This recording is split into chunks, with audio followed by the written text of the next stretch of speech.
Welcome back to the Adventure Athletes podcast. My name is Nicholson, and on today's episode, we talk about how selfish a lot of runners are and my journey into ultra running and where I am today. Hope you enjoy the episode. So my question to you is, what was your call to adventure?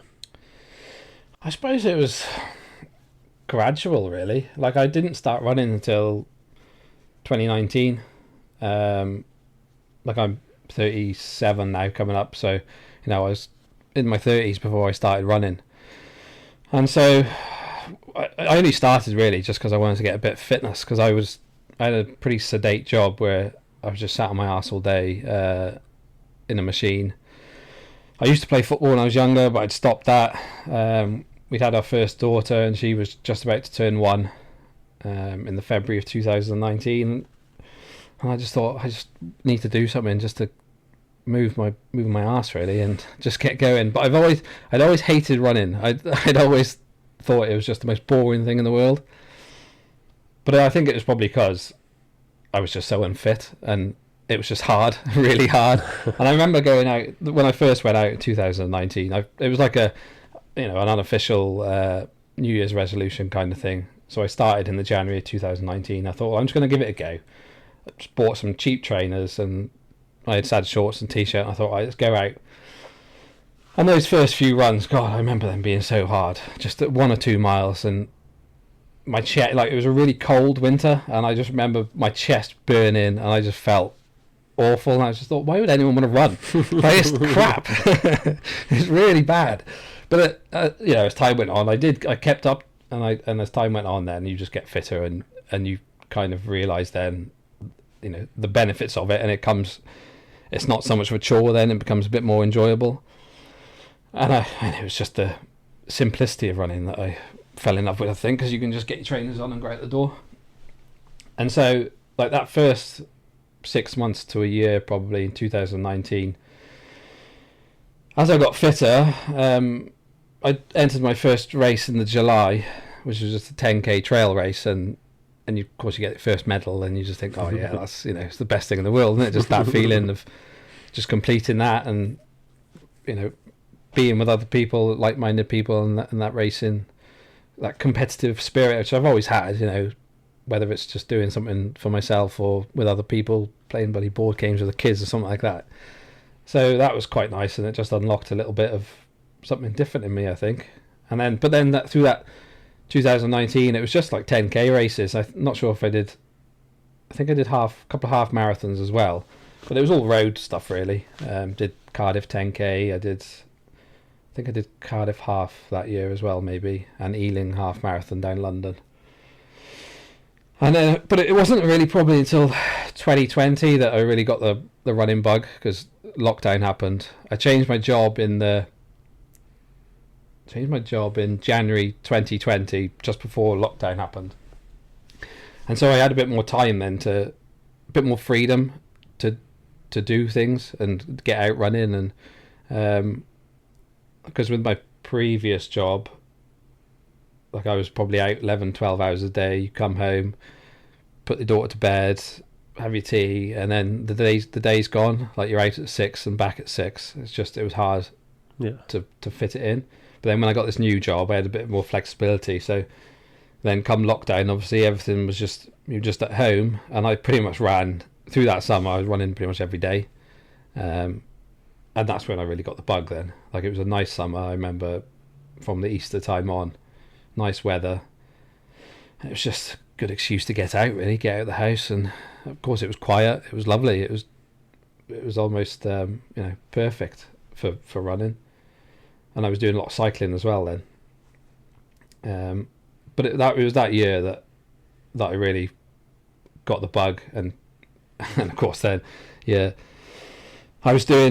did a virtual challenge in that summer of 2020 to run from Land's End to John O'Groats, which is like 870 miles, something like that. And I did that in about 2.5-3 months, pretty much running every day, and you log your miles and get your medal at the end of it. And so I was probably as fit as I've ever been then, was in 2020. And then gradually the miles just built up, and I'd entered, I'm not sure if it may have been that summer, entered to do the Canham. That would be my first ultra in 2021. But then that was cancelled. Of course, then going on into the summer of 2021, I think it was September, it was rescheduled for. It got cancelled again, obviously, because I think we went into another lockdown. But me and another guy from my running club in Bilth both signed up to do it. But we were like, well, we've done the training, we may as well do our own. So we did a 40-mile run from Bilth to Hay-on-Wye and back, which was 40 mile on the dot. And I remember being sat, I think it must have been that same day, I was sat in the pub, Pier Garden, after I'd finished it. And I signed up for the Edam. And so it was just that gradual increase, you think, oh, I can do that, so I'll go a bit more, and then I can do that, so I'll do a bit more, and then it just went from there really. But my first ultra was that 40 mile, doing that Canham, but I was just, like I said, that was the fittest I've probably ever been, was doing those 2021 when we had the lockdowns, because I was just running all the time. And it just went from there then. And of course, the more you learn about, when I first started running, I didn't know anything about it, so I was running 100 mile an hour everywhere you go, and that's probably why it was so hard to start with, because you were thinking, you've got to run a certain pace, otherwise you're not running, and then you can't stop, otherwise that's not running, and you just think all these things when you're first new to running, you just think, there's a lot more to it than that. And so as time went on, I learned what running really is, and trail running, and then ultra running eventually, and so things just went from there. But so it was kind of a gradual, going back to your question, it was a real gradual process for me really. And I probably I still have a bit of a love-hate relationship with running now, but it's that adventure side of it, like the trail running and the ultra running side of it, which is more of that adventure and that kind of unknown, and it's just trying to test yourself and test your body and your mind and see what you can do really. So that's kind of where it started. How did the Edam go then, after you'd signed up for that? So that was, it was okay actually. I remember so then that would have been the 21 then, in the September, August I think it was then, August 2021. But I had a training plan for that, and I was pretty regimented with my training plan, and in that, like, I was the most mileage I did in one go was about 32 mile. But I was, like I said, I was as fit as I've ever been then, and my pace was good, and so I did the Edam. I mean, it was probably still one of the hardest races I've done, just because that year it was biblical rain, like from start to finish. It was unbelievable. And I was very new to the ultra running side of things, so like I didn't really have the best kit. I had, like, my shoes were okay, but like I had just cheap shorts, and I remember just the chafing in between my legs. Man, fucking hell, it was agony. I remember when I finished, like it chafed because it was so wet. I didn't change my shorts, and I just chafed pretty much from start to finish. And I remember getting in the shower after I finished. It was agony, and that was the worst thing ever. That was the worst I've ever chafed. But I never made that mistake again, because I didn't have lube or anything then, so it was just, and different shorts, and so I've never had that issue again. But it was good. I like it that year. I did it in just under 11 hours. That's good going. Yeah, and that was, I was really pleased at the time. I think it was like joint 10th or something. And I met Steph Harris. You know Steph Harris? He's done quite a lot of the Pegasus events, and so he was doing that event at the same year. And from about halfway, like, we were kind of back and forth, and then eventually we just stuck together, and that was nice. And that was kind of the one thing you get from ultra running, that you meet these like-minded people, and you, on events that long, you're going to pass people so many times and come back and forth. But then we stuck together because we were running similar pace, and it was kind of for both of us, I think it was we needed someone, just because it was so wet and it was so miserable, and it was just having that camaraderie and almost that support to get through that race. And but yeah, it was a good race, but it was hard. But that, like I said, because I did it in under 11 hours, like I pushed myself pretty hard to get that. But it was it was enjoyable. Doing that course in that time, in the conditions like rain, that is not a course you want to be rained on. No, because it was slightly different then, because it starts and finishes in Bilth now, doesn't it? But it started and finished that year at the visitor centre, on the Epic Visitor Centre, which I think was the last year they did that. So yeah, I remember literally as it started, as Reece was doing his talk, the heavens opened, put my jacket on, and I never took it off until I finished the race. Like, it was just unbelievable. And and of course you've got bogs and God knows what else up there. It can be pretty harsh at the best of times, but on that day it was particularly rough. But it's on my doorstep. I grew up at the foot of the Ep in a little village called Tarabad, which one of the checkpoints is you actually run through the village to get to the third checkpoint, I think. And so I had my family there, and they met me a couple of times, and so that was nice.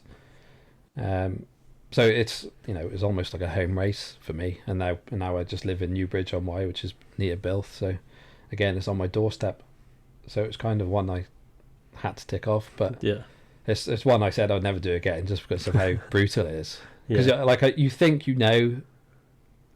where you're going, and I think, I know where I am now, and then you go up the next hill and down, and you can see the next hill coming up in front of you, and it's just like that, like 5 or 6 times towards especially the second half, and you just think, I thought I knew where I was, but I just literally have no idea now because it all looks exactly the same.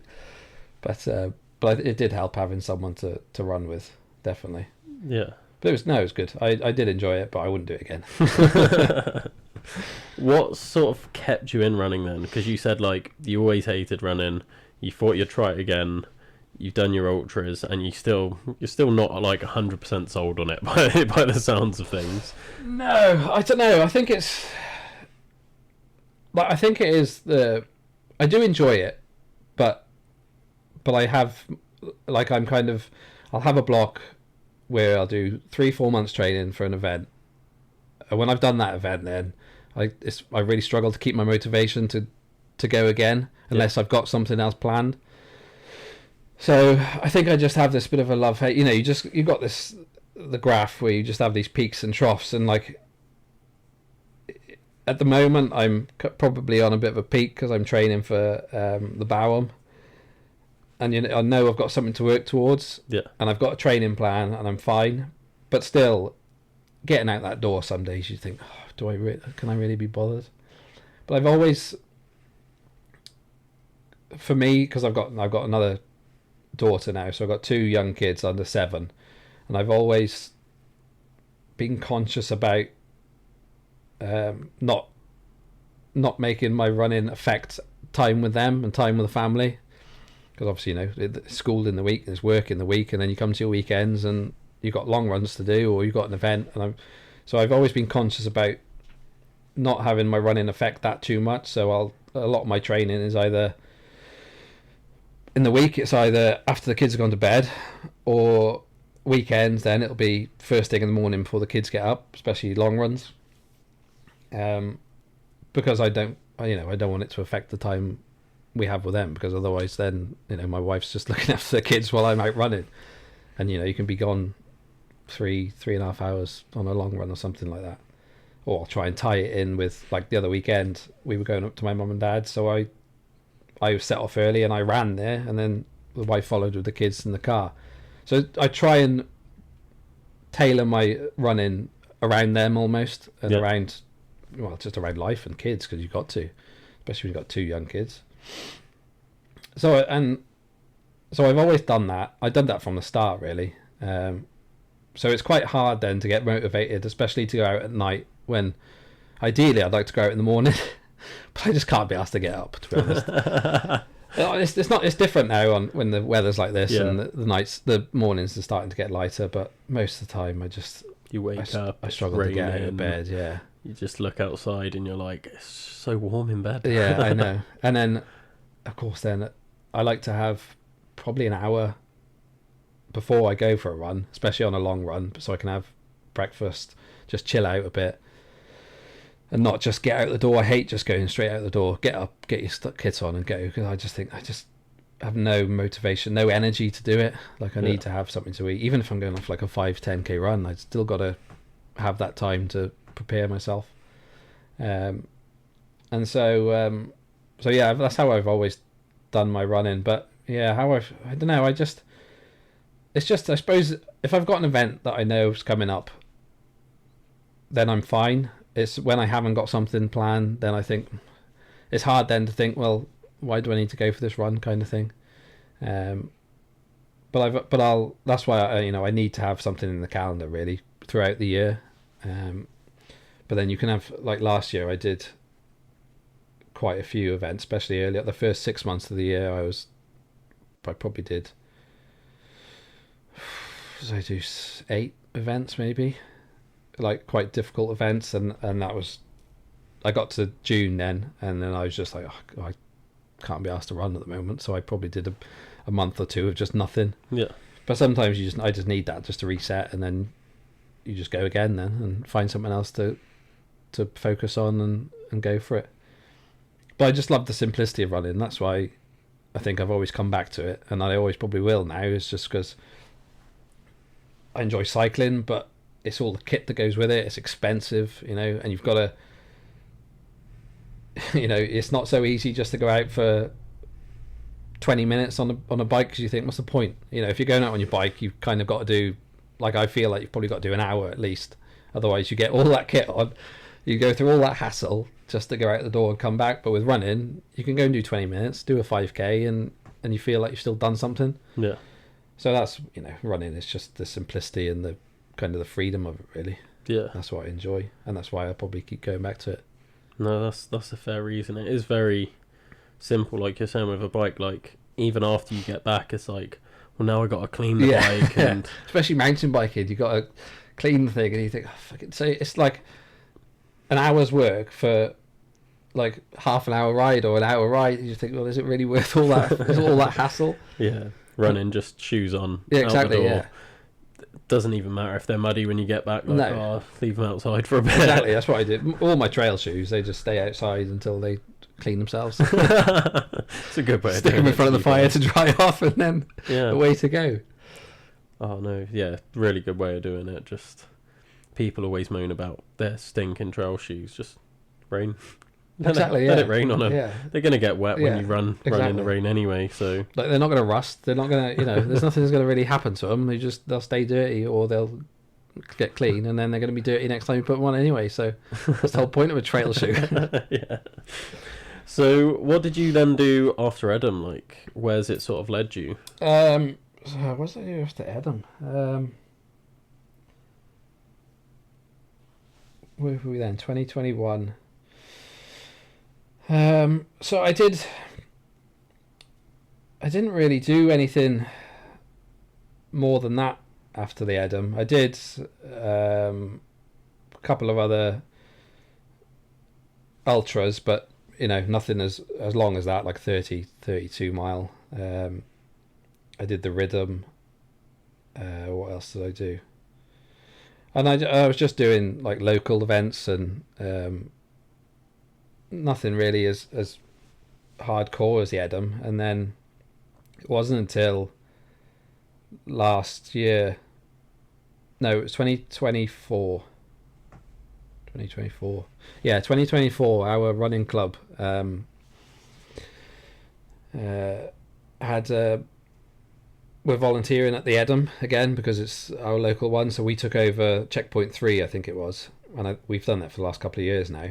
And for doing that, then the club gets spaces for the Pegasus events for the hundreds, and a couple for the smaller events. And like, I never really thought about doing 100 until nobody had wanted to do the Epona. So we had a place for the Epona for 2025. Then that would have been, and nobody put their name forward. And I was like, well, if I don't do it now, I'm going to have to fork out 250 quid or whatever it is to do, if I want to do it next time. I can either have this free space, or I got to pay all this money to do it. And you know, like some of the other events with other companies, they're fucking more than that, aren't they? So I was like, well, let's just give it a go. And I spoke to the wife. She wasn't very pleased, but I was like, let's try doing 100. She was like, well, why? You're just mad. I was like, yeah, but you know, it's free, innit? That is such a good reason. Yeah, It's free. Come on. Like, I don't have to do it all, you know, just see how we get on. Look. She was like, yeah, but I know what you're like. I was like, well, yeah, I'll go all in it. So Pointless otherwise. yeah, exactly. It's the thing where free things just taste better than if you've paid for it. Exactly, yeah. If you anything for free, you get it. You're like, I'm going to make the most of this. 'Cause how often do you get a free entry to 100 miles? Exactly. Like, Yeah. Well, that's yeah. And I may not have done a 100-miler yet if that hadn't come up. Not because I'm tight or anything, but it is just having that money. You know, they're not cheap to do one event where, you know, at the end of it you've got, you know, a medal or a buckle to show for it, but for your family they've got nothing to show for it, and you just think, you know, it is very selfish. But that's, you know, running is quite selfish anyway, isn't it? You know, and a lot of runners are selfish. It's just how running is. You know, you're doing it for yourself pretty much a lot of the time. do you think you need that though? Because like my thing is, I feel like if I haven't done my training, no matter what it is, then I'm a worse person to other people, because I'm like being hard on myself, being like, oh, you should have done that, and then I'm in a mood. And whereas if I've just gone and done it, then I get back and I'm like, I'm just a nicer person 100%. to be around. Yeah. Oh no, definitely. Like you know, doing a good run, you feel so much better, and like you say, yeah, it will rub off, because I can be moody at the best of times, and you know, you've got 2 young kids, you've got short fuse. If you're in a mood anyway, then it's very easy then just to blow up. But you know, going for a run is kind of my escape on a lot of that, and is where you can get rid of a lot of that negative energy, and just you come back feeling a lot better, as long as the run's gone okay. I did a hill session on Tuesday, and it was for some reason it was the hardest session I've ever done. Done it loads of times, but it was just so hard. And I came back thinking, and I was in a mood with myself then, because I just felt crap because I'd done a crap session.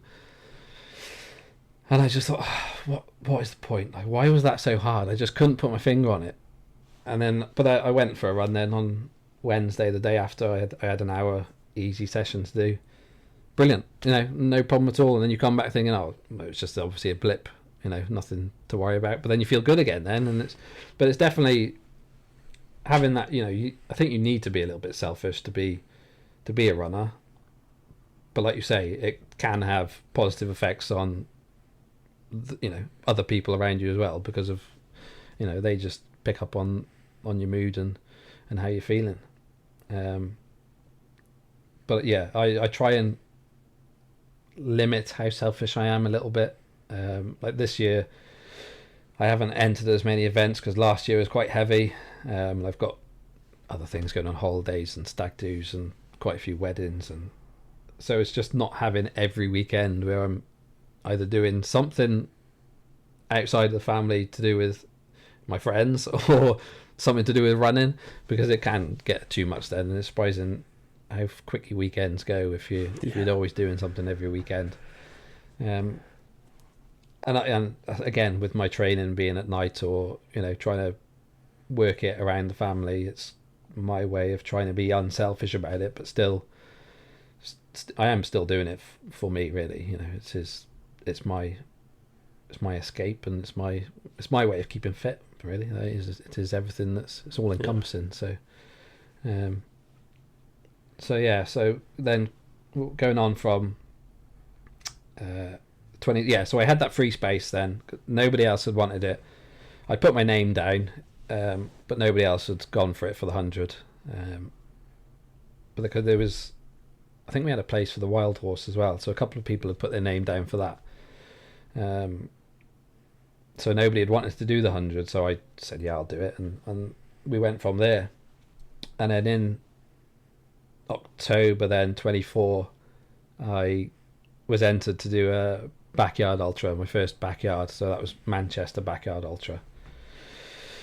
And I've always enjoyed trying to vary my events. I've never really gone back to the same event time after time, just because I don't really like doing that. It's one of the things, like with the Edam, I know the course has slightly changed, but I've done it and I don't really feel the need to go back and do it again.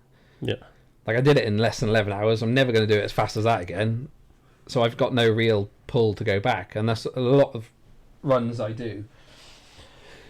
I don't really want to repeat myself, just because you think, well, I've done it. There is a couple of local ones, which are, there's a good trail half marathon, the Ron Skilton half marathon in Llwyd, but it costs like 15-20 quid to enter. So yeah. And it's on my doorstep, and it's a good event to do, and it supports MNDA. So something like that is just a no-brainer to go back to, because it's on my doorstep and it's cheap and it's fun. And then I do Raid Around the Lakes 30k. I've done that one for the past few years, but again, it's on my doorstep and it's cheap, and it's always a good one, because it's in. So it was about 2-3 weeks ago now. So it's always at the beginning of March. So it's always like the first event in a training block, almost, kind of thing. So you can always lead up to that and then build from that. So that's what I always use that for. But other than that, yeah, I don't tend to go back, because I don't. That's just how I am. I don't really want to be repeating myself. Yeah. And so coming into 2024, I was trying to find different events. Something that was just a bit different that I hadn't done before. So that's why I wanted to try a backyard. And so that I did that in October. But building up to that then. So in 2024, September 2024, I was building up to that, and that's when I helped save someone's life in September 2024. Okay. So I was training for the backyard. I'd set out this weekend block I had. It was September 14th, 2024. I'll remember it for as long as I live. That weekend I planned to do 12 miles on Saturday, 12 miles on a Sunday. So I'd set out to go early-ish on the Saturday, to, as I always do, to try and keep the day free almost for the family. But because it was 12 mile, what's that, 2 hours of running, something like that, I was like, well, I don't need to go too early. So I set my alarm, and I was ready to go for about 7:30. Ready to go for 7:30, and just as I was about to go out the door, my daughter woke up. So I spent 5-10 minutes just dealing with her. I don't know if I got her breakfast or got the telly on or whatever, just make sure she was okay before I set off. And then set off. I was just going to go from Newbridge down to Bilth, which is it's about 6 mile along the back roads, which was the old A470, and back. So it was just out and back, just simple, nothing too strenuous, just an easy 12 mile. And as you go out of Newbridge on the old road, there's a bit of a climb, probably about a K long, just a pretty gradual climb going out. And I got to the bottom of this climb, and you can see quite a long way ahead. So I can see this person in front of me, way ahead. I remember thinking at the time, for some reason, I just thought, oh, it's a woman.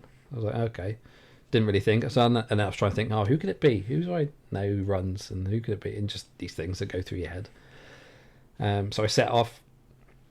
I thought, well, nothing more of it. And as I got round the corner at the first part of the hill, you can see where the hill crests then further on ahead. And I could see this person then had stopped at the top of the hill, and they were stretching. And again, didn't think anything more of it. I still hadn't realised who it was, but then I could see it was a bloke. And as I got to within probably 100, 200 yards, they turned and took off again. We were both going the same way at that time then, down towards Bilth. So again, didn't really give it much thought. I was still thinking, oh, who could it be? What were they doing? Kind of thing. Why were they stretching there in the middle of the road? But you just think, well, maybe they're doing some hill efforts or something, or anything, because they took off like lightning, like they were gone. And I thought, well, I'm not seeing them again then, because they're, I was just doing the easy pace. And then another 300-400 yards round, further on down the road, then came round this corner, and I could see them. They were just on the side of the road. And then who I realised who it was then. It was my friend Darren, who's part of the Bilth Running Club. He's a little bit older than me, but he's fit as a fiddle. Like he's probably one of the first people in Bilth Running Club who did an ultra, probably, that got into that kind of scene. Yeah. Back in 2019, 18, before ultra running really took off. But I knew he'd had some issues with his ankle or his Achilles or something lower leg. So I thought, well, that's why he's stretching then, and that's why he stopped again. Obviously, he's felt something, and maybe something's gone. So as I came up to him, he was on the left-hand side of the road. I was on the right. I thought, well, I've got my phone. If he needs something, I can get a lift, or if he can't run, then I can help him out. So as I came parallel with him, I said, everything all right, mate? And he said, no, not really.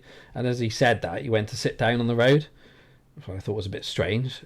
But literally, as he sat down, he collapsed back. And I was like, oh, shit, what's going on here? So I ran across the road. Like, I didn't even have a chance to say anything else, like, what's the matter or anything. He just literally sat down and collapsed.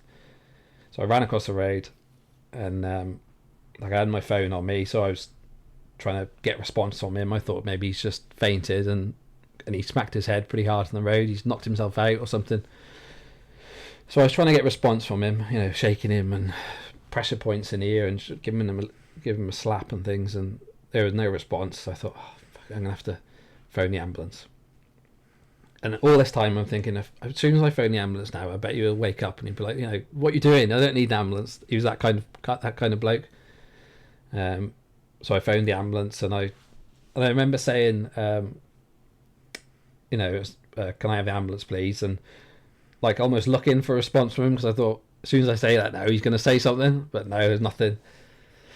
And the first thing one of the first things they say on the call is the patient breathing? And it was at that moment then I hadn't really twigged to think of that until she said it. But then I'd had first aid training through work and things, so I knew what to do, how to check. So I just went straight into to a really focused mode then of, right, got to check his breathing. So I hand on chest, face to his face. No, he's not breathing. Oh, fucking hell. So I just went straight into compressions, and it was literally just me and him for 10-15 minutes. I was chatting to, obviously, the call handler. I was trying to chat to him, just to speak to him and tell him everything was going to be all right, and all the while doing chest compressions. Like,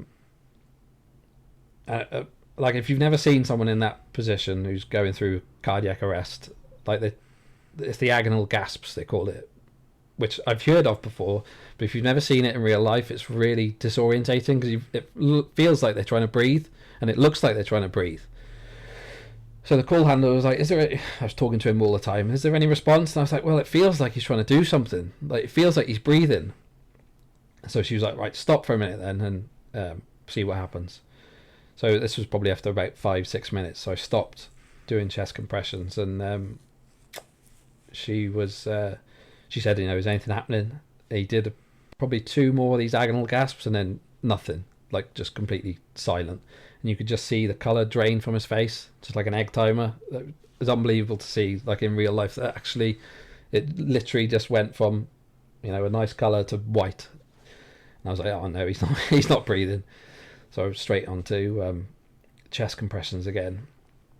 And then there was a moment where I'd never done compressions on anybody, obviously, before. I'd done it on a doll, doing first aid training and things, but it's a completely different situation. And, you've got sounds, and you've got movements, and you've got foam in the mouth, all these things that a doll isn't doing. And so you don't know if you're doing it right, really. That's the one thing you think, am I doing it enough? Am I doing it hard enough? But as I started again then to do the chest compressions, you just see literally the colour coming back to his face, and it was quite a nice feeling in a weird way to know at that moment. Then I was like, okay, I'm doing it right, so I just got to keep going now. And so it was about 15 minutes probably after he collapsed. The fire engine turned up. They were the first responders from Bilth turned up. But it was strange for them as well, because a few of them knew who he was. That they're his mate, because they're all retained firefighters in Bilth. So they're just all got other jobs, and they all knew who Darren was. But they took over then, and I kind of took myself away from the situation. I just went up the road a little bit just to have a moment and just have that release of adrenaline, then just have a cry to myself, and just that emotion came out. Because it was me and him for that time until they turned up. So so they went to work on him. They had the defib and oxygen and whatever. And I think it was probably only about 5 minutes then later, that maybe even less than that the first ambulance turned up. And so then they take the lead, and they've got their own defib and adrenaline and whatever else they do. I don't know. I wasn't really around the situation at the time, but it was, as time's going on, you think, oh, fuck, this isn't looking good. Like after shock, nothing. And it was about 45 minutes maybe after he first collapsed. He'd been shocked 4 or 5 times maybe, and you just think, yeah, this isn't gonna have a good outcome. I've just literally seen someone die in front of me, and that's the kind of thoughts you're having. And I'll never forget this paramedic's voice. It was a young lady, I can't remember her name now. I have met her since, but she they shocked him again anyway, and everyone stood back, and she checked his pulse, and she said, I've got a faint pulse. And just those words it was like everything went silent, the whole rest of the world except her voice. Like, she didn't shout it, it was just, I've got a faint pulse, and I was probably 30-40 meters away, but it was just the clearest voice I've ever heard. And that was a hell of a feeling then, to think, fucking hell, he's he might have a chance. And then they put me in the ambulance, air ambulance turns up, and I got my wife then to come and pick me up, and I was only 10 minutes down the road when this happened, so I was only just outside of Newbridge.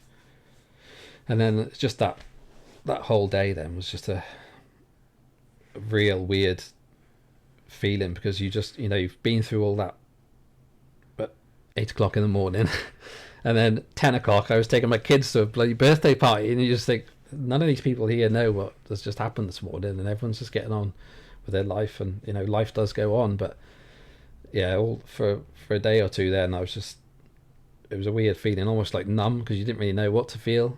Yeah. Because people were saying, are you okay? How do you feel? And I was like, I don't really know, to be honest. Like, I don't know what to feel in that situation. I've never been in this situation. Yeah. And you don't, all I could think of was, at the time, was Darren, because he's the one that's still fighting for his life, even though he has come back from the dead. He's still still not out of the woods. So that was a weird couple of days. But then I spoke to my wife. I remember speaking to my wife on the way to take the kids to the party, and I was like, I'm very matter of fact about a lot of things. Like, I don't things like that don't affect me as much as it may affect other people. Or you don't know until you've been in that situation how it will affect you. But with a lot of things, I don't really overcomplicate things too much, and I don't overthink about things. So I said to her, this isn't going to put me off running, you do know that. And she said, no, I wouldn't expect it to. And so that was quite a nice moment then, because I wasn't sure how she would react to me being in that situation. It could really, you could think, well, that could happen to you, and I don't want you to be in that situation. And again, coming back to that selfishness of a runner, I still want to run, and I still doing it for the right reasons. Even though this has happened, it's very, this is very rare that this could happen to me. It may, but it could happen to anybody, and you don't hear of this very often. So that the day after, then I still went out for my 12 mile, but that was it was my way of processing it. Then was going for my run, being with myself, my thoughts, because I don't like going with music or anything. So I just a lot of the time I'm just thinking, making up stories and and just running in my own head. But it was my time then to process it. Almost that next couple of hours, then I was able to process it, and I came to realize that what I was feeling was almost like a responsibility towards Darren. You know, in that moment when it was just me and him on the roadside, I was responsible for him. You know, I was not responsible for whether he lived or died, but responsible for, you know, it's either I give him a chance to survive or he's got no chance, because there was no one else there. And like for the whole time the whole time I was doing chest compressions, like no one came past. There was no cars or anything came past. So if it hadn't been me who'd seen him, nobody would have seen him for 15-20 minutes, and then it would have been too late. So I just felt responsible for him. That's kind of how I could compartmentalize it. Was that it was a weird thing to feel, because I wasn't responsible for him. He was now in hospital. He'd had his operation. He was in the best hands possible, and there was literally nothing I could do. But I still had a sense of responsibility for the outcome almost. Yeah. But I was in touch then with his daughter. Messaged me, and we were in touch then for the week or 10 days while he was in hospital, and she was keeping me up to date. So that was nice as well. So I felt like having those updates then, it helped me kind of deal with the situation, not just be left completely in the dark thinking, is he okay? Is he not okay? And then I think it was about 10 days, maybe not quite 10 days. He was out of hospital then, and I went to see him. I think it was the day he was out of hospital, the day after, and just to be able to see him, sat in front of me like you are now, that was it. Then I could it was just like a weight off my shoulders, and that was the whole kind of the end of it for me. Then it was just being able to give him a hug and see him there with his family and back at home, with very little side effects, to be honest with you. Like there was no issues with his heart as such, and no issues with his brain, and it just to have that outcome after what happened, it is a bit of a miracle really, but it was just being in the right place at the right time. But as soon as I saw him then, I was like, okay, that's it now. That sense of responsibility just lifted, and so that was a nice moment. But yeah, it was a weird. I wouldn't recommend anybody going through that situation, and I wouldn't want to do it again. But it was a good outcome. So yeah. What a story. Yeah. Yeah, I had no idea where that was going at the start of that story. Yeah, saving someone's life while out on a run. Yeah. Just, like you said, like there was just a training run for you. You're just out building up to this event, and you never go out expecting something like that. Oh, Christ, unless it's your job, like you're a paramedic. No, exactly, yeah. And even just the events that kind of led up to it as well. Like I was ready to go out at 7:30. If I'd have gone out the door at 7:30, because he was doing the opposite run that I was doing. So he'd come up from Bilth to Newbridge, and then he was going back down, and I was doing the opposite way.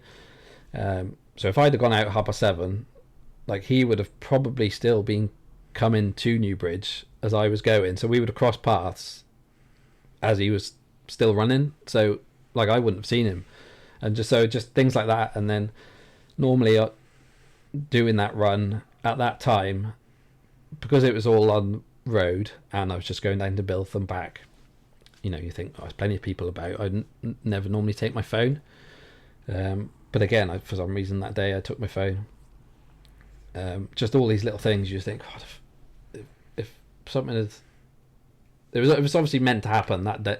I was meant to be there at that moment and that day, and everything, all the stars aligned for him to to have the best chance, because even him collapsing in front of me, like it's almost like he waited for me to get there before he collapsed, because that's kind of how it felt. Because literally, as I ran up to him, within that 5-10 seconds is when he collapsed. And again, if he'd have happened 30 seconds earlier, 30 seconds later, I mean, that 30 seconds could mean a lot of difference between life or death, literally. Yeah. Because it's like, I think out of hospital cardiac arrests, you've got like 5% chance of survival or something like that. And that's, and I think that, a lot of that data is in towns and cities, on a back road in the middle of Wales, probably your chances are a lot slimmer than that. So yeah, all the stars aligned that day for him, and it was. I was glad. I am glad that I was there. I'm really glad it was me.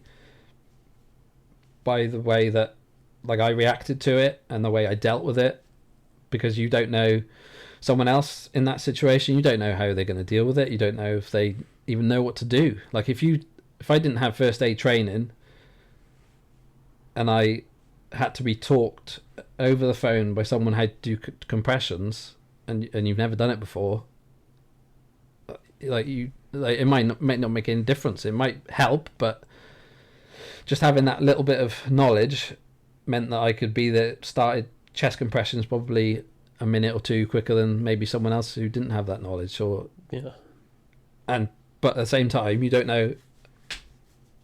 I'm very proud of the fact that how I reacted. I was very focused. I've never been so focused, I think, in my life. As soon as she said, "Is the patient breathing?" like, it was like a switch went on in my head, and I knew exactly what to do, and it was just ultra focused just on this person in front of you, nothing else, just this person in front of you and the person on that phone. Anything else could have been going on around me and I would have been oblivious to it almost. But I was very proud of the way I was just focused in on this and just stuck to the task, and the outcome was probably more than you could expect from that situation. But I would never call myself a hero or lifesaver, but I definitely helped. And that's all I can, that's all I'll say, is I definitely helped save someone's life. But the paramedics and that, they were unbelievable. Just how professional they are. It's like you see it on telly and things, but just watching, even like the guys from the fire service, just how professional, and literally everyone knows exactly what their job is. Everyone knows exactly what they're doing. And it is their job at the end of the day, but just to see it firsthand was, it was good to see. But I'd never want to do it again. How does something like that experience sit with you in like the coming like months, years afterwards? Because like you've got that immediate thing, you've got that shock, and you're trying to process everything, right? You've gone through this extreme situation, and you're like you said, I don't know how to feel about it because I've never done it before. So you're really trying to process what's gone on, and until you saw him face to face, even though you might have known he was all right, like you've got the messages, you might have seen a picture. That was the thing, like I was getting messages from his daughter, and it got to a point after 4 or 5 days in hospital that they'd brought him out of the coma, and you kind of know then, right, he's going to be okay. He's come round from the coma, he knows who everyone is, he's chatting, and things are going well. But like you say, until that physical moment where you can see him and see him in his house, sat with his family, and then that was the moment that responsibility part of it, which is I know it sounds stupid saying you feel responsible for someone like that, but that's when that all lifted then, and you can just kind of process that whole thing almost in one, and just that you have that time then to, because up until that point you're still, my concern was him, whether he'll come through or not, and so I didn't really start processing it probably then until I'd seen him. But it's very difficult to try and process it. But like I said, I'm very matter of fact about a lot of these things, and after I'd seen him, I think that was kind of it for me then. I just got on with it. Yeah. You know, just okay, it's done. That's done. I still,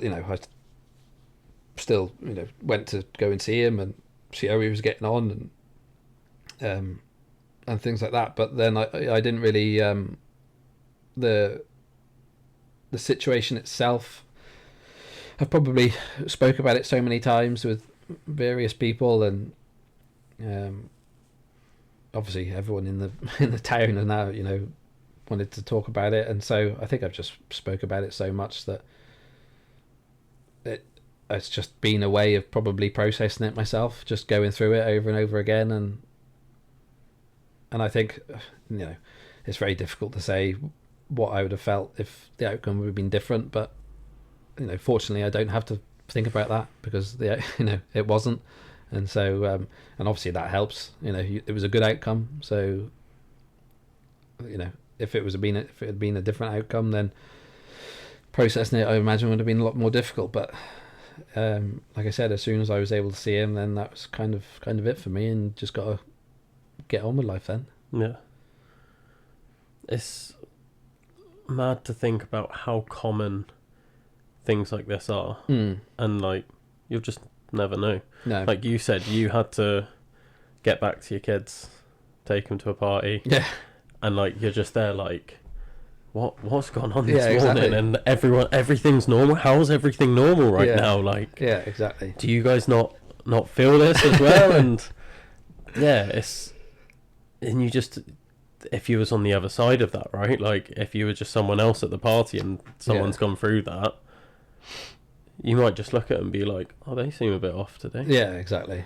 And it's like, you have no idea what's happened. And things like this happen all the time, unfortunately. But like those first, especially that first day, probably the first couple of days, I didn't, went to that party and, life went on. Of course, my daughter then would have been 6, my eldest, so a very impressionable age. So I was very aware that I didn't want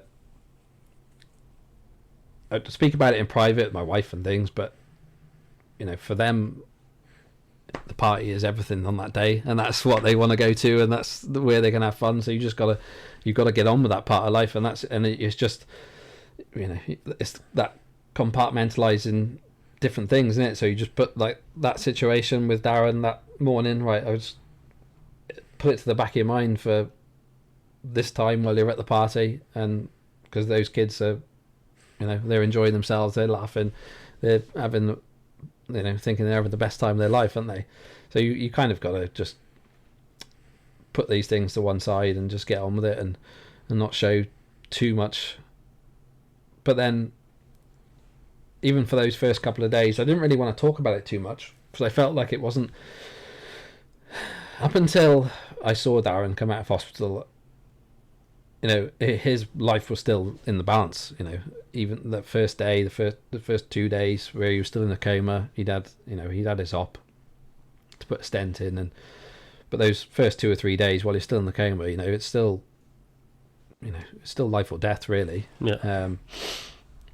So I didn't really want to talk about it too much, and it was never I would never, bring it up. I was getting a couple of messages started coming through about, what's happened, but I didn't really want to go into the detail of it because I thought that's not my story to tell. It's still someone who's fighting for their life, and I don't feel like I want to be going around telling the story at the moment until that moment where I saw him come out of hospital, and then I was like, well, he can tell the story now, so it's his story to tell, and if he's happy for me to talk about it, I'll talk about it with whoever, and and we went through, we had that chat, and it was kind of his thing was just trying to raise awareness about it, really, and so, but those first few days I didn't really talk about it with anyone outside my family because I didn't really, or Darren's family, because it wasn't for me to talk about, and that's how I felt about it.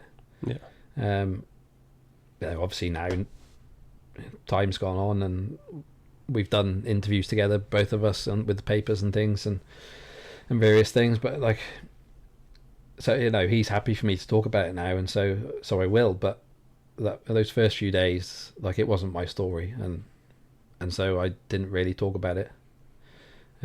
But going on that run on that second day, on that Sunday, was how I dealt with it then, and it was coming to a realization of, oh yeah, this is how I actually feel, and then you can deal with it. Once you know how you feel, you can process it, can't you? But that first day, it was like, I don't know how to feel. Just feel numb, for this massive adrenaline spike, gone through all these emotions, when I was just supposed to go out for a little jog. But yeah, but it's still a little bit surreal. I think it'll always be a bit surreal, because you never expect to be in that situation. In any, 99.9% of people will never experience that. They'll never have to go through that, which is probably for the best. But for the 0.1 who do, then I hope that sharing the experience will maybe help them if they have to go through it, or know someone that's gone through it.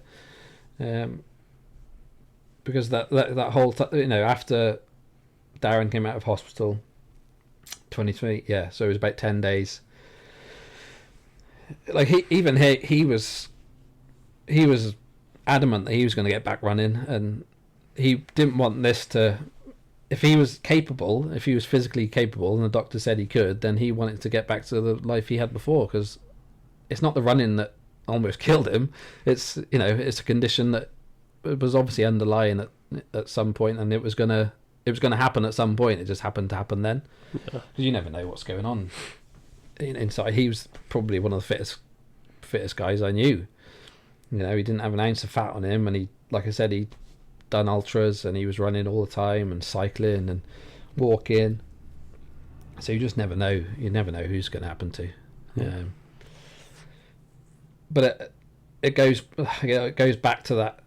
The one message that we wanted to get from that was, like, we know runners are selfish, and that's fine, but just think, there is someone, whether it's your wife or kids, your family, friends, there is someone who expects you to be coming back from that run you go out on. So just be aware that, if you're going out on it may be a 5k, it may be 50 mile, just make sure that you're either telling someone where you're going, or you've got your phone, or you're not just being real selfish and just getting your shoes on and just going out the door. No phone, no, nobody knows where you're going, just because you could believe it doesn't have to be a cardiac arrest. You could just twist your ankle, you could do anything, break your leg. It's simple, something simple that could happen, but somebody would be worrying about you somewhere. So it's just making people aware, really, that you can be selfish, but try and think of other people when you're doing a lot of these runs if you can. And so ever since then, every run I've gone on, I've taken my phone, even if it is just a 5k run to park, because it may not be for me. It wasn't for me that day, it was for Darren. And if I hadn't had my phone, who knows where we'd be, because he didn't have a phone. So he probably would be dead, to be honest. Yeah. And that's the cold hard truth of it. And if people can get out there and just learn about doing basic first aid and chest compressions and things, then all the better, because it again, it could save someone's life, and it's a pretty simple thing to learn.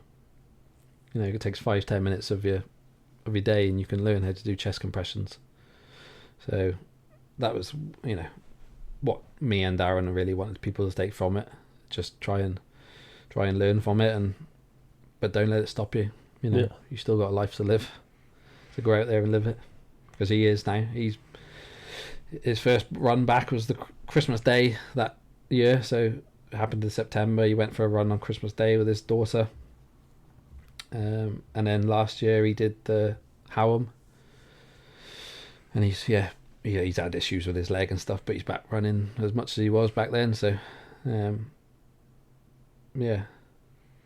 and I've been running with him quite a few times. We have a joke about it now, and I have a joke about it with his wife, and say, don't worry, his saving grace is here if he goes down again. Don't worry, I've got him and stuff like that. But yeah, I think for the hardest thing for that whole situation was probably his family having to deal with it, because you know, a Saturday morning, a lovely Saturday morning, that was the last phone call they expected to have, was that, you know, your husband and your dad's had a cardiac arrest on the side of the road.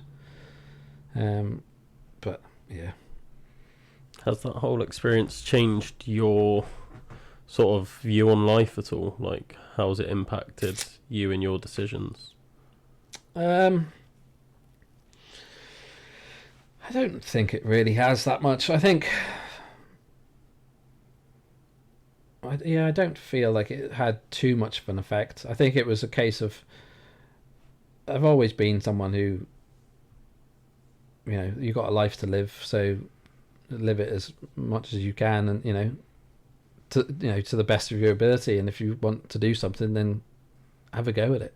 Just, that's always kind of been how I feel. Is if you want to do something, have a go. If it doesn't work out, it doesn't matter, because you can try something else. So I've always kind of had that outlook on life, probably since I was quite young, really. So for me, I haven't really changed that thought process. I still hadn't changed anything I want to do with running. It hasn't changed how I want to live my life. But just, you have got a life, and you go and live it, because you never know what's going to happen. Yeah. Something as simple as that could happen to anybody, anytime. But if you lived your life thinking that, then you wouldn't do anything. You'd just be sat in A&E for the rest of your life waiting for it to happen, wouldn't you? So, you just got to get on with it and enjoy life to the best of your ability, and do the things you want to do. Just try and have no regrets. Yeah. And I think, that's probably the one thing that Darren's definitely taken from it. I know, that's kind of his way of thinking now, is he's got a life that he's been given a second chance, so go out and live it, go on the holidays that you want to go on, and if you want to do events, go and do the events you want to do, and just live your life, because it can be very short. But on the back of that as well, we did so last year, one of the reasons I did so much running was I wanted to do something kind of in his honour to raise a bit of money. And so after he came out of hospital, it was the October or November, I sat down with him and said, like, I want to do something, for you to raise money. Who would you like?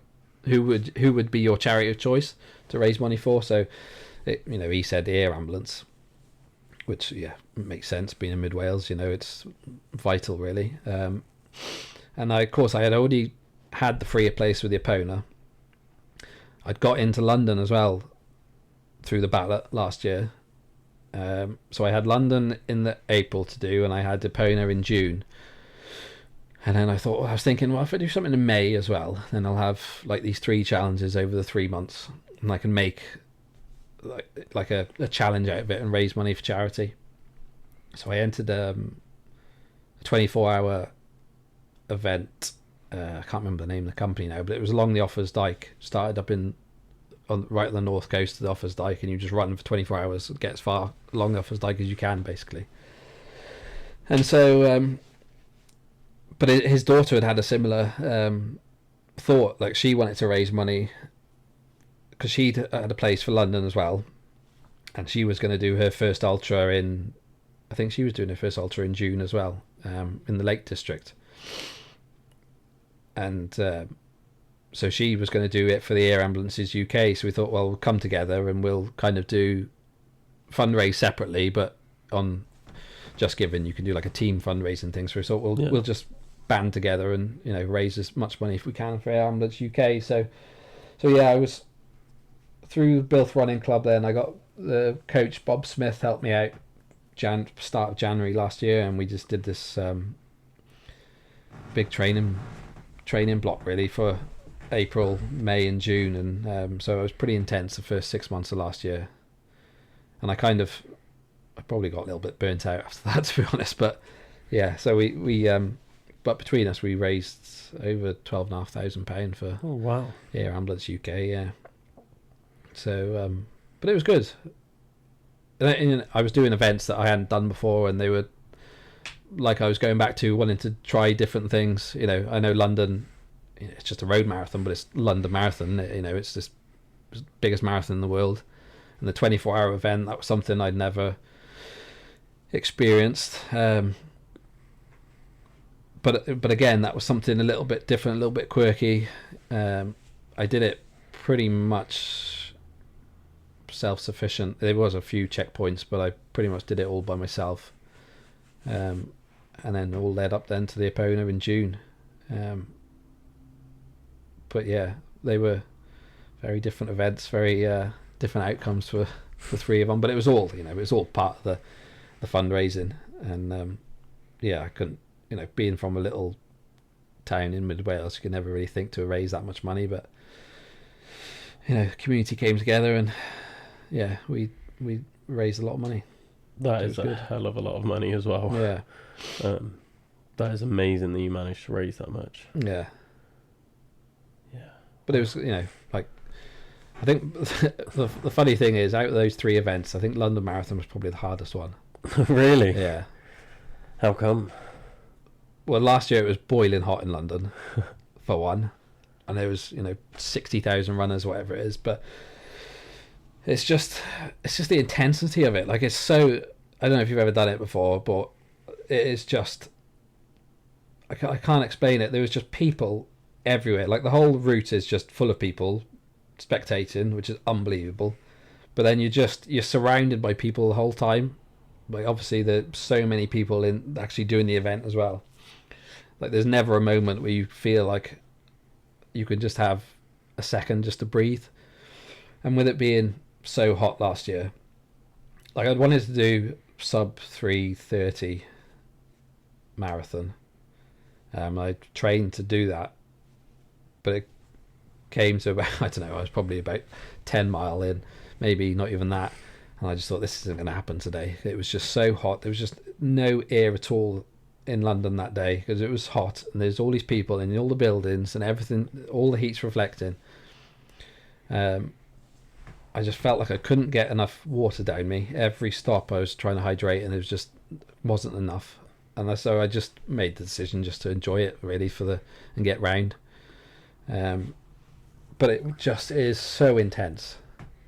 I'd recommend the experience to anybody, but it is, you've got to be prepared to be, don't think of it as, unless you're an elite runner, you're not going to get a PB, because there is just too many people. You're stopping and starting, you're going round, and just go there for the experience. Because I'd love to do it again, but go into it knowing what I know from it before, not thinking, right, I'm going to PB a marathon here. Just go because it's London Marathon and it's unbelievable. And you get to a point, I remember getting to about 21 mile, and I had my name printed on my t-shirt. Like, I had the Air Ambulance t-shirt, and I had my name printed on it. And literally all the way from minute 0 all the way to the end, people are shouting your name.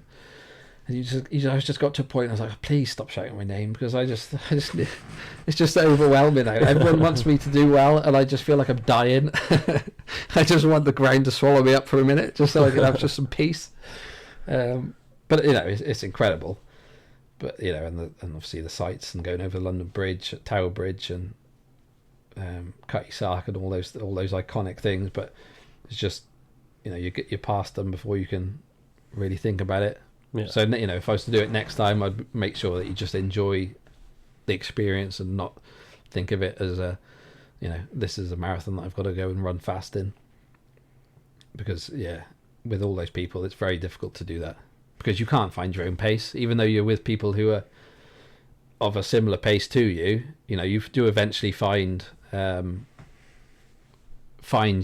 similar pace, but then even then, there's just so many people.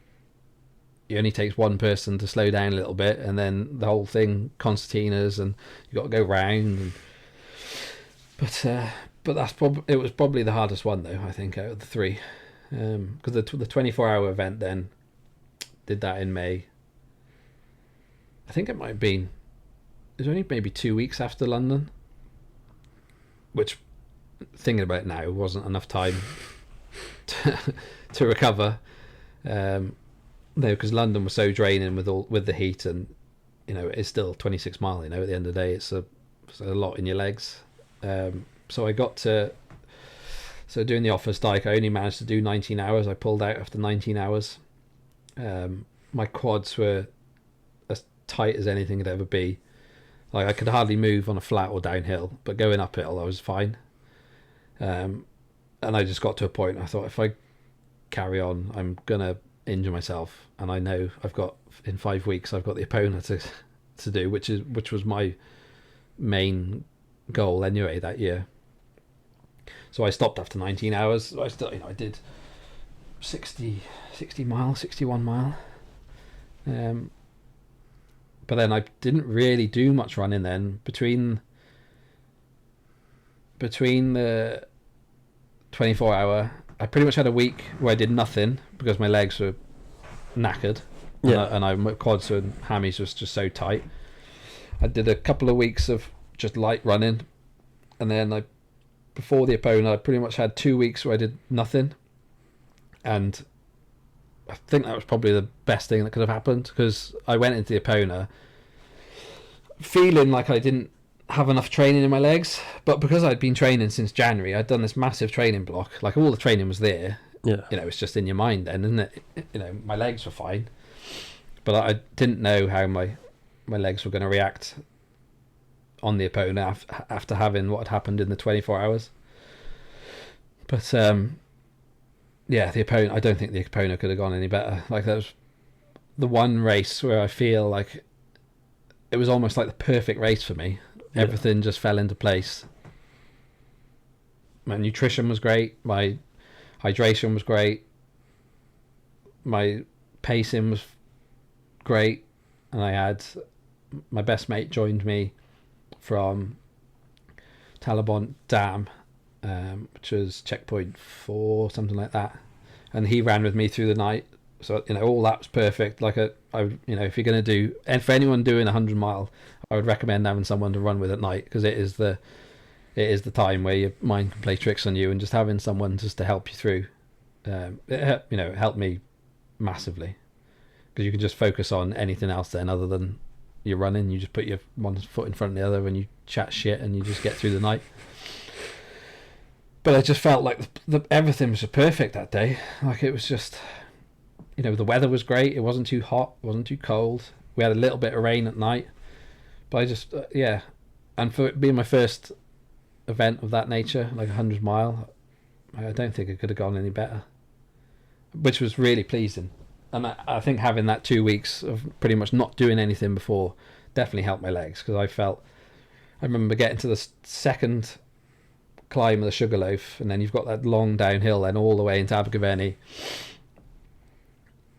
It was windy as hell up on top of the Sugarloaf, and you get down off that first real steep section, it plateaus a little bit before you go through the woods, and I just bombed it down. Then I just thought, fucking hell, well, I'm 5k from the end, just go for it. I can just see what happens. Imagine thinking that after running 100 miles. I know, that's only 5k. Well, that's what I was thinking. I was like, I know it's all downhill for me now, and I love doing downhills. Like, a technical downhill is my favourite thing to run on. I'm with you The on more that. technical, the better.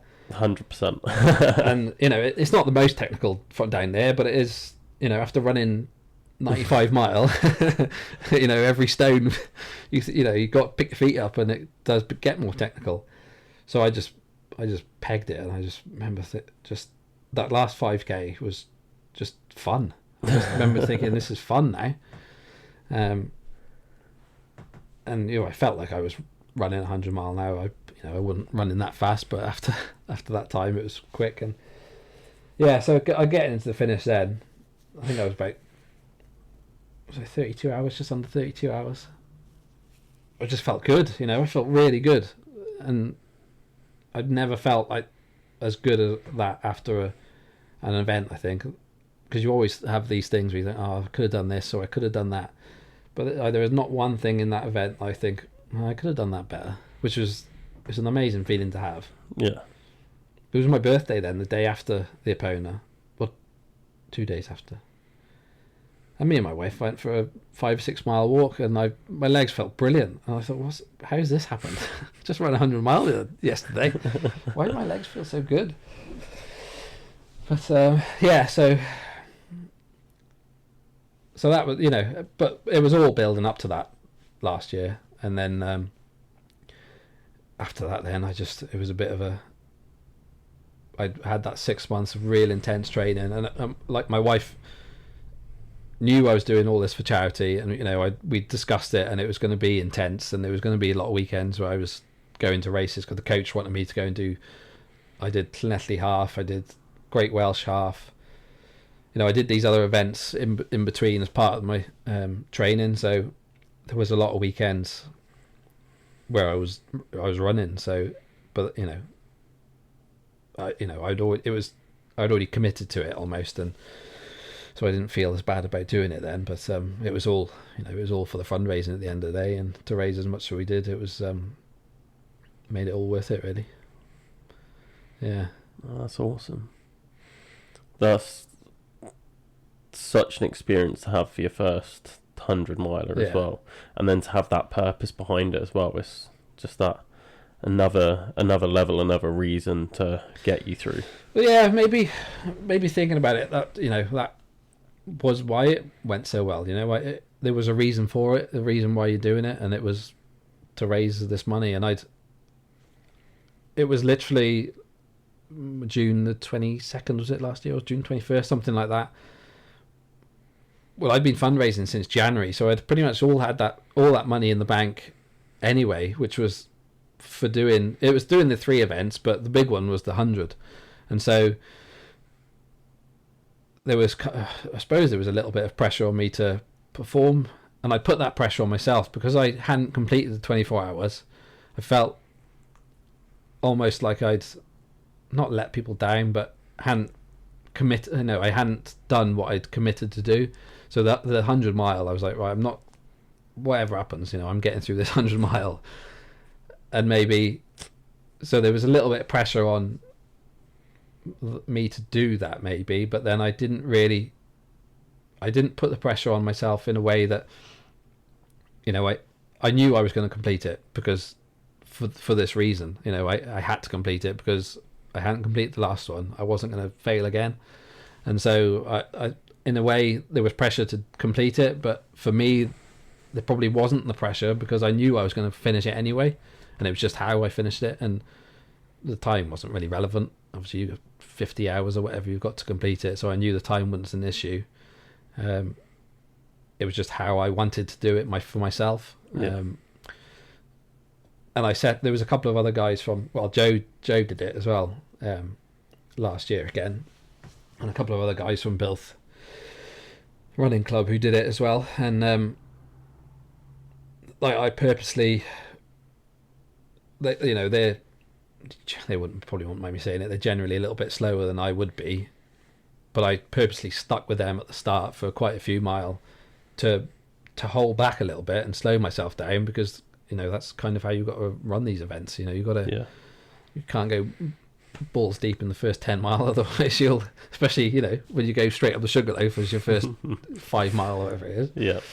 And so I ran my own event, and I was really pleased with how I paced my event and ran my event. And then I probably ran with them until about 30-40 mile, up until the Crickhowell sleep stop. No, just before that I'd left them. As you come down off the Table Mountain into Crickhowell, I pretty much left them up there. But I was feeling good then, and I was like, right, this is my time now where I can go, and I've held back up to this point. Now I can go and run my own event, and that's what I did. Because then I knew from Crickhowell to the Talabont checkpoint, like I'd run that section on my own. But I mean, that was pretty much all on the canal, and then you got Tour of Oil, and then I was going to have someone to run with again. So I knew, I was pacing myself almost between checkpoints to get myself to the next checkpoint, and not looking at it as a 100-mile event as such. You just going from one checkpoint to the next. and a lot of the night running we did, there was a lot of walking in there and taking our time, but then the weather came in a little bit. But having someone to go through that with then definitely helped the mind, because then when he left me at 6 o'clock in the morning, well, it's coming light again then. So I set out on my own again then up the Blorenge, but I just felt good again then. Felt knackered, but obviously you're going to feel like that. I remember getting to the top, just almost to the top of the Blorenge, and it was about 7 o'clock, 7:30 in the morning. I thought, I am fucking knackered. Like I am so tired. I'd been going for 24 hours or whatever it was. I just thought, God, I am knackered now. So I just phoned my wife. Like, she'd just woken up, the kids were woken up, so we just had a chat for 10 minutes. And then I was fine. And it was just that, just that 10 minutes distraction I needed, just to not think of how I could just fall asleep standing up kind of thing. And then off you go again. But and I remember then getting into Abergavenny then, because it was back up the Skirrid Sugarloaf again. And I remember thinking, before the event, that is disgusting. That is torture that they'd put that in. You get so close and you've got to go out and do this. Yeah, that small loop at the finish. Yeah, I know. And you think, how cruel can someone be to put that in? But then when I got there to the, 90 mile or whatever it is, and have to go, I was excited to get back out then, because I knew, okay, I'm finished now, pretty much. I've got another half marathon or whatever to do, but I'm finished now. This is my finish point. I love that. I've got another half marathon to do, but I'm finished. Yeah, but in perspective of the 100 miles, exactly, but imagine saying that to someone that's never run like an ultra before. So I only had a half marathon left. But if I'd have said that to myself before, I'd be thinking, you're fucking mad. You got to go up the Sugarloaf and the Skirrid. I'd never been up the Skirrid before, and that was going up that side of Skirrid. That was hard. That was the hardest part. That was steep. Like those steps, they're about this tall. And I was like, fucking hell, this is hard work. But yeah, as soon as I got to that last checkpoint, like I felt $1 million then, and I was like, right, I'm finishing it. Just how fast do you want to get around this last half marathon? Because I'd said to my family, well, I'll probably be back about 3 o'clock, somewhere around there, 2 o'clock, and I was pretty bang on with my time, and I think it was about 3 o'clock I got back. But it was just a bit of a, stupid to say, but almost like a victory lap that last half then, because I didn't think of it as, oh God, I've got to go back out and I'm finishing and literally behind this building, and I've still got another half marathon to do. But I didn't think of it like that when I got there, which is, funny how that mindset had changed then, because before it, you think when you get to that point, you're not going to want to go out and do that last little bit. But I was looking forward to getting out, because that was the final piece. That was, like I said, that was almost like the victory lap. Yeah. And I knew I was going to do it then, so I wasn't worried about going out to do this last bit, because I knew I was going to finish, and there was no chance that I wasn't going to complete it. So yeah, it's funny how your mind goes through these things when you're doing these events. Because I remember being in the 24 hour. I remember starting in the evening. I felt really good up until this one checkpoint, and then there was it was only a little company that put this event on, so there's only little checkpoints, and there wasn't, they're not like Pegasus checkpoints where there's a whole banquet there. There was a couple of little chairs and a few bits of fruit and a couple of bars and things. So I sat there for a little bit, and it was just coming. The night had just come in, so I left this checkpoint. It was down this steep, real rocky descent down into Pontycysillt, where the aqueduct is. Yeah. Running down into there, and I kicked this stone with my toe, and fucking hell, I thought, this is. I thought my toe was broken. Like, I was in agony, and I was just really annoyed then. And I get to the canal then in Pontycysillt, and it was quite dark then. And I just thought, oh, my toe was hurting. I was just running along a canal. I was thinking, this is shit. Like, this is awful. Why am I doing this? Why don't I just stop? and then I turned off the canal. Oh no, I tell you what, there was a canal boat.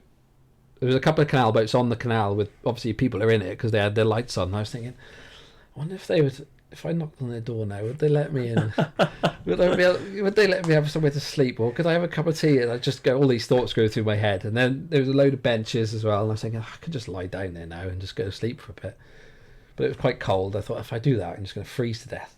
So I just all these thoughts go through your head, and as soon as I turned off the canal, back up into the hills, I just put a podcast on my phone and just switched off, and I was going up behind Chirk, and you could just see all the lights going up, people, the odd car going past in the distance, and the lights from the towns, and I was just thinking, this is lovely now, just the peace and the solitude of just being on this hill, no one else around, because there was no other competitors there at the time. I said, this is quite good now, actually. So you go from half an hour ago hating your life, running along a canal, to now really enjoying where you are. Yeah. And that was the first time I'd ever done any night running, like through the night.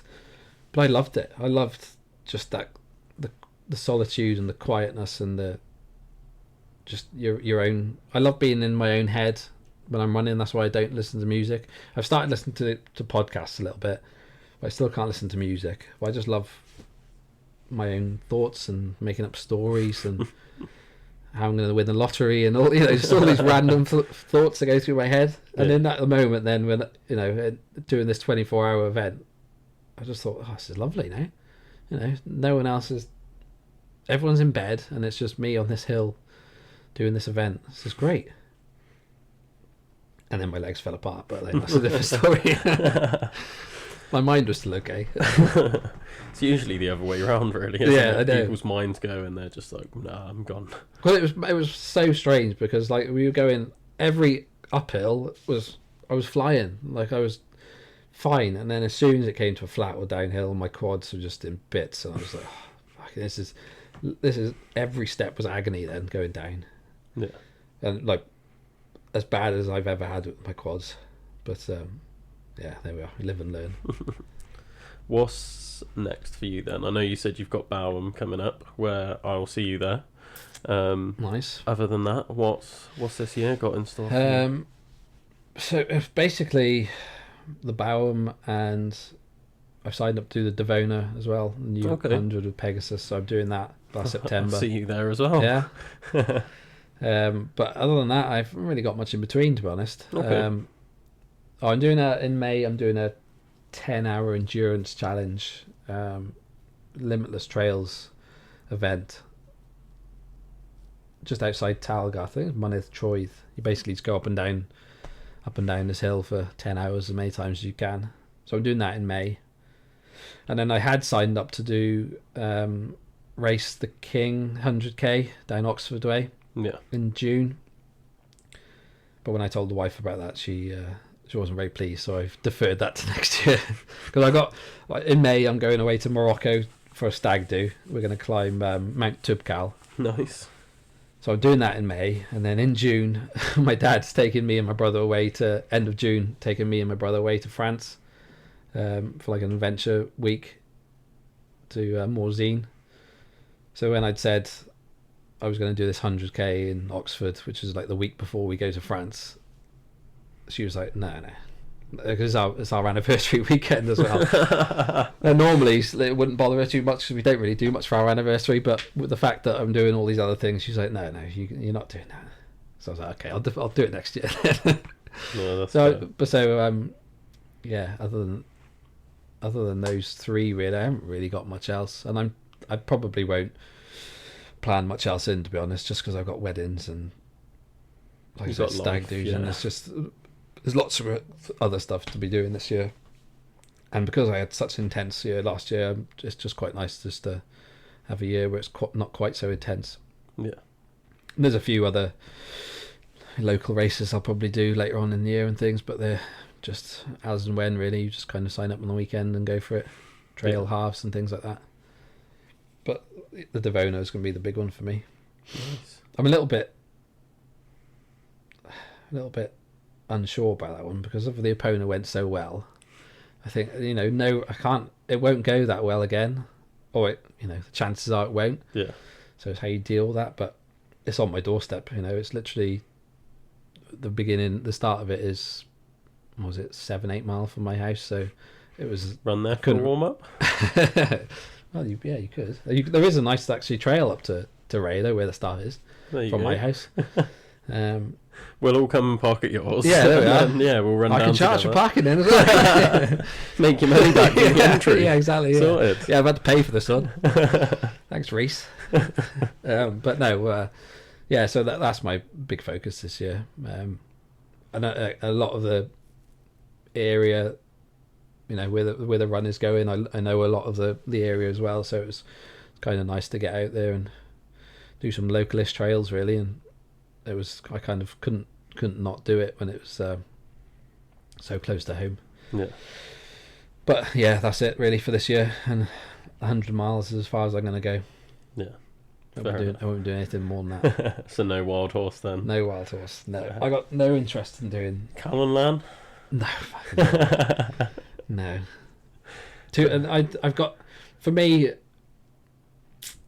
it's up to a point. Like 100 miles is, even that, it's a running event, but it gets to a point where it's all about your mind. You can be as fit as you want to be, but it's all in your head up to a certain point. But you can do it in 30 hours, 30 hours, so it's just over a day.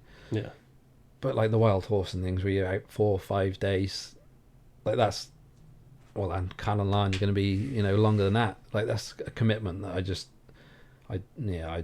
it doesn't appeal to me. The multi-day events like that just don't appeal to me. Well, no, I say the multi-day events don't. If it was like like the Dragon's Back kind of, like the stage race, almost, that appeals to me more. But just doing there's 200 miles, off you go, see you at the finish. That's not an event that appeals to me at all. Fair. Right, taking it full circle then, going back to the person we were talking about at the start that had the call to adventure, that gradual build into everything you've just talked us through. What advice would you give that person before they answer the call? What advice would I give? Don't take it too seriously. For me, I don't take running too seriously, and I never have. And I don't, it's not against people who do take it seriously, because there's people who, like yourself, you podium at events, and I don't know how serious or not you take your running, but for people who are very good runners, taking it more seriously is probably recommended, because you can achieve your potential. But for some, for me, just a casual ultra runner, inverted commas, just enjoy it. Don't take yourself too seriously, because that's when you'll fall out of the love with it, I think.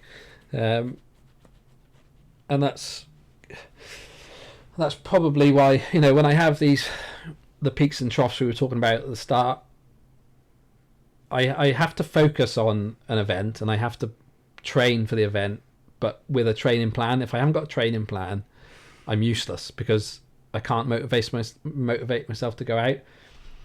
But I don't take it too seriously. The events, I think that's something I've learned probably as I've gone through the years and probably got more into ultra running, is slow everything down, just relax, and don't take it too seriously, and have fun. Yeah. Have fun out there. The Epona was so much fun. I had a lot of fun, because I didn't think, right, I'm gonna have to do this I need to beat 30 hours. If I don't beat 30 hours, I'm gonna beat myself up about it. It didn't really matter to me. It was getting through a lot of these ultra running events. It's just getting to the finish, and I know it's a bit of a cliche to say that, but that's kind of what it is. And as soon as you go above, for anyone, for someone, for me, it was, when I started, 5k was tough, 10k was tough. Yeah. And you never think, oh, I'm going to do 100 miles in a few years, I'm going to get to that point. I was never thinking I was going to get that point. It was, I did my first 10k trail event, enjoyed it, and then I did half marathon, and I enjoyed that. And then you get fitter, and you think, oh, okay, now shall I try a marathon? Although like a road marathon's never been something I've wanted to do. I did do Manchester Marathon a few years ago, but I hated that. Hated every step of it, and I wouldn't recommend Manchester Marathon to anybody. But it's just been that build over the years. And you just think, oh, I push myself a little bit more, but not to prove anything to myself. It's just because I can. You know, I know I can do a marathon, so why not do a few more mile and do an ultra marathon? And then you do 30 mile and you think, oh, I know I can do that now. Why don't I try the 50 mile, do the Edam? Well, I know I can do that now. It's real tough, but I can do it. Why don't we try the 24-hour event now, and just building up all that time, and you know, and then building up to the 100, where I was never in doubt that I could do 100. It's just how I wanted to do it, and it was doing it for me and for pushing myself really, and not for any. No, I wasn't doing it for anybody else, and I wasn't trying to win. I knew I wasn't going to win, so it was just enjoying it, and don't take it too seriously.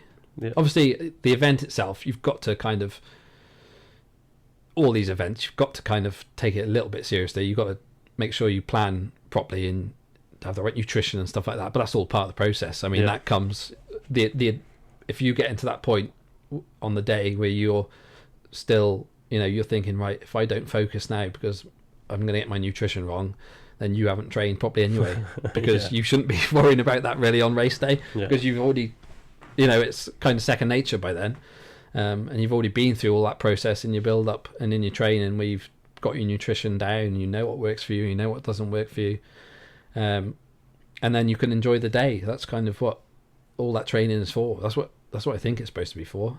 But it's trying to enjoy the training as well, and not take that too seriously, because you'll just find it a chore. And I've had that plenty of times myself. A lot of the training, a lot of the times, it is a chore, but it's probably because I make it more of a chore than it needs to be. As soon as I'm out there, you know, and I'm going for my run, then I'm enjoying myself. You know, I get in my headspace, and I do what I need to do, and I enjoy it, and I don't take it too seriously. And you know, if you can get out with people as well, again, get out with like-minded people, and just, you know, there's plenty of clubs out there. I think running has changed, definitely. You know, it's a lot more.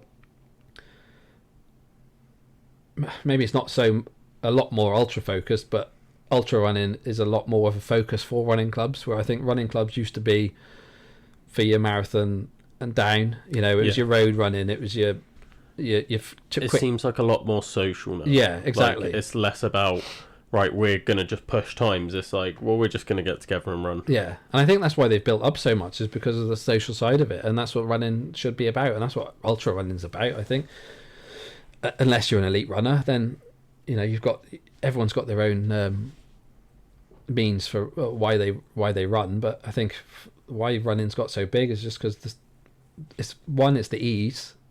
Anyone can get their shoes on and go for a run. Doesn't matter how slow or fast you are, and it's become a lot more social. You know, for me personally, I'd still probably rather run on my own, but that's my personal choice. I find it just very laborious having to try and, you know, I've got my set runs, and I want to do it when I want to do it. Trying to get everyone else's calendar to align when you want to do your run, or align to someone else's calendar. It's more the organising of the runs, not the actual running with people. Oh no, that's it. I there's just making calendars work. Exactly, yeah. Just the standard adult life. Yeah. Isn't it? But then, like I said, I did the hill training on Tuesday, but that's through running club. But doing sessions like that with some people makes life so much easier. Like trying to go for a hill session on your own, you just think, oh, fucking hell, I'll just do one less today, or I'll do, you know, do I really need to do this last one? Or you don't have that push to motivate yourself to do it so much. But just enjoy running, and just don't take it too seriously. And I think the one thing last year, one thing I really enjoyed doing was helping other people running. So I did tail walking for Edam last year. I did some of it from checkpoint 2 onwards, and I was with the last place lady who was like 28 hours, but helping her achieve her goal. This was her like third time of trying to complete the Edam. She'd never been able to do it up until that point. Helping her achieve her goal was great. It's so rewarding having to, going through that process with her. Yeah. And then the Sirona, I helped, Joe and Craig Buffton, they ran it together, and I paced for them. And that was so much fun as well, just helping other people achieve their goals. Because I know, like, when I had my mate pacing for me at the Epona, how much that meant to me and how much that helped me. So I think that's the one thing I want to do probably a bit more. And I think I'll do that this year between my events, is just do some pacing for other people and help other people out, because that for me is as much fun as doing my own events. Even though you're only doing a portion of it, it's a lot of fun helping other people achieve what they want to achieve and seeing them achieve. Yeah. You'll regret saying that to me, because I'm always doing events and I always need pacers, so I'm just going to be straight on the phone to you. No, that's fine. Like, Lee, come on. Yeah, need a pacer? Well, my brother-in-law is doing the Wild Horse, so I already plan to do quite a bit with him. Nice. He's never done, the furthest he's done is 48 miles, so... Wow, big step up. But it's having, being able to pass on stuff that I've learned over the mistakes I've made and the years I've been doing ultra running. I may not have done, I've only done 100-mile event, but I've done plenty of other smaller ultras, and I've plenty of running where I've learned what works and what doesn't work, and it may not work for other people, but at least you'll pass that on and they can try these things. So I think I'm going to do a lot more of that, and I've signed up to do the tail walking for the Edam again, because again it's just on my doorstep, and it's just it's an excuse to get out and do these events for almost free, isn't it? Do parts of it. But so I think I'm going to do more of that over the coming years. But who knows where we'll go from there. Yeah. But I will not be doing a 200. You heard that here? Yeah. No. Well, that's the thing, isn't it? I never thought I'd do 100, and then you get to it. But I've never, like, when I did the Edam, I thought, oh yeah, okay. You have a couple of days, you think I'm never running ever again. But then there was always the thought, 100, yeah, that sounds quite nice, doesn't it? Do 100. But since I've done the Epona, there has not been one thought where I think I'd like to do 200. So that's because I think it's mad. I don't, I have so much respect for other people that do it, and I will help. Like I said, I'll help anyone else do it, but be fucked if I'm doing it myself. No, completely fair. I do not blame you at all.